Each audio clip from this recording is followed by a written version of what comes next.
নমস্কার বন্ধুরা, আমি মানস বিশ্বাস দ্য বং ইন্সপিরেশন ইউটিউব চ্যানেলে তোমাদের সবাইকে স্বাগত জানাই। আশা করি তোমরা সবাই সুস্থ আছো এবং ভালো আছো। তা আজকের ভিডিওর টাইটেল এবং থাম্বনেল দেখে তোমরা বুঝতেই পেরেছো আমি কোন বিষয়ে কথা বলবো।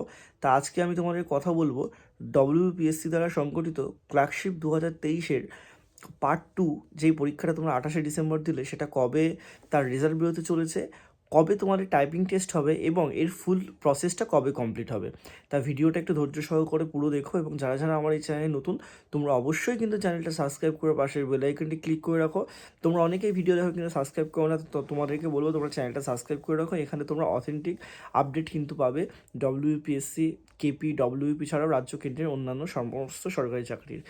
তাহলে দেখো, তোমাদের যে ক্লার্কশিপ পরীক্ষাটা হয়েছে, এই ক্লার্কশিপ পরীক্ষাটার আগে তোমাদের কিন্তু 2023 সালের মিসসেলিনিয়াসের মেন পরীক্ষাটা সংগঠিত হয়ে গেছিলো 2025 সালের 31শে আগস্ট।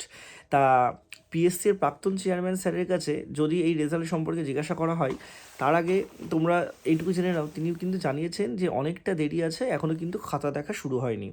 এবং আমরা বিগত বছরের ক্লার্কশিপের যে তোমাদের রেজাল্টের যে জায়গাগুলো, সেগুলো তোমরা যদি ভালো করে দেখো, তোমরা দেখতে পারবে যে মোটামুটি তোমাদের কিন্তু 7-8 মাস সময় একটা মানে লাগেই তোমাদের রেজাল্টটা বেরোতে। তা তোমাদের আমি শুধু এইটুকুই বলবো যে তোমাদের টাইপিং টেস্টের জন্য মোটামুটি 11-12 মাস বা একটা বছর তোমরা ধরে রাখতে পারো তোমাদের হাতে টাইম আছে। বা পরের বছরের কিন্তু মানে এই বছর 2026 সালের নভেম্বর-ডিসেম্বর মাসে তোমাদের টাইপিং টেস্টটা হতে পারে।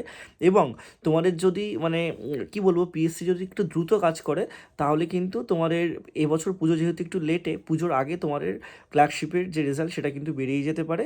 যদি না বেরোয়, তোমাদের কিন্তু মোটামুটি এইটুকু ধরে রেখে দাও যে পুজোর পরপরই তোমারই বেরিয়ে যাবে। এবং তোমরা একটা কথা মাথায় রেখে দেবে যে পিএসসি কিন্তু সবসময় একটা কথা মানে সাইমেন্টিনিয়াসলি কাজগুলো করে, ঠিক আছে। এবং তোমরা দেখতেই পেয়েছো সেটা, যে ক্লার্কশিপ 2023, মিসেলিনিয়াস 2023-এর যেমন নোটিফিকেশান একসাথে বার করে সমস্ত রিক্রুট করাচ্ছে, ঠিক আছে, সেরকমভাবে সমস্ত কিছু করবে। তাতে তোমরা মোটামুটি হাতে এখনও টাইম পাচ্ছ টাইপিং টেস্টের জন্য 11-12 মাস।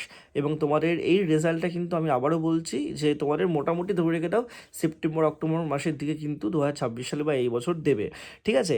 এইটুকুই তোমাদেরকে বলার। আর একটা কথা তোমাদেরকে আমি বলবো, দেখো, এই যে তোমাদের রেজাল্ট বেরোবে, সেই শুধু রেজাল্টের জন্য ওয়েট করো না। তোমাদের ডব্লিউবিসিএস 2024-এর ফর্ম ফিল আপ তোমরা করেছো, 2025-এর ফর্ম ফিল আপও হবে। এবং 2024 সালের আবার ক্লার্কশিপ এবং আবার মিসেলিনিয়াসও কিন্তু বেরোচ্ছে। আইডিওর, তারপর মোটর ভেহিকেল ইন্সপেক্টরও এক্সাম বেরোবে বা নোটিশ বেরোবে। সেটার জন্য তোমরা ভালো করে প্রিপারেশন নাও। তোমাদের যদি আর কোনো কোয়ারিজ লাগে, আমাকে নিচে কমেন্ট বক্সে জানাও, আমি তোমাদের সব প্রশ্নের উত্তর দিয়ে দেবো। সবাই সুস্থ থেকো, ভালো থেকো, ধন্যবাদ।